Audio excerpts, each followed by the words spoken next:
Okay, what I'd like to do now is to teach you a little bit about volleying. I actually have a little different philosophy than a lot of people who teach volleying. A lot of people teach that the best ready position if you want to volley at the net is to have your hands out in front. I actually think that's the worst position because you're not ready to hit any shot when you're in that position.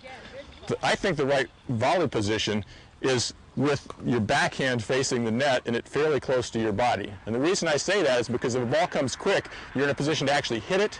Okay, that's one reason. You're ready to just make a forward stroke if it comes forward, if it comes quickly. The other thing, though, is that your backhand can cover a lot of territory. It can cover all the way over to the right side of my body, all the way over to my left side of my body, and all the way over here.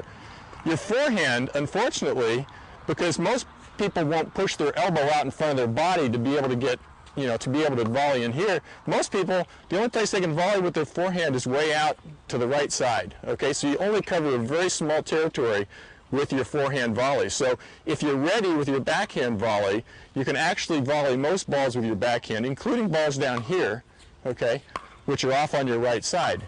You can't do that if you're facing this way, okay? It's very difficult to do that. You can do this, which is what Pat Kane does, okay, on his volley, okay? He does this, okay?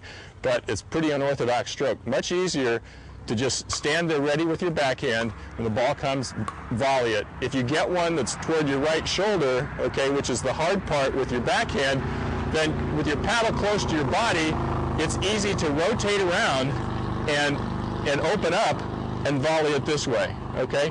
So I think the best position, keep your backhand facing the net, keep your hands about waist high, and be ready to be able to move forward. So not way out here, but in here.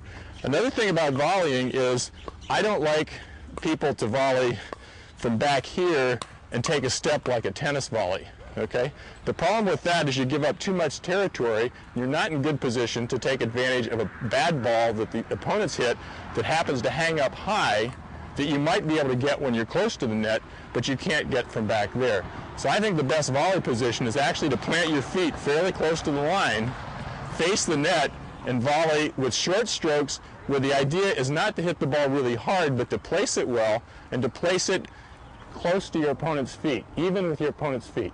If you can do that, you put the ball away 9 times out of 10. Doesn't have to be hit hard. All it has to be is to hit the ground even with your opponent's feet. So, different than what most people would say, but I think if you watch the good volleyers, that's what you'll find, is that they're not standing here like this, but they're standing in a position where they can actually hit a volley immediately if the ball comes to them.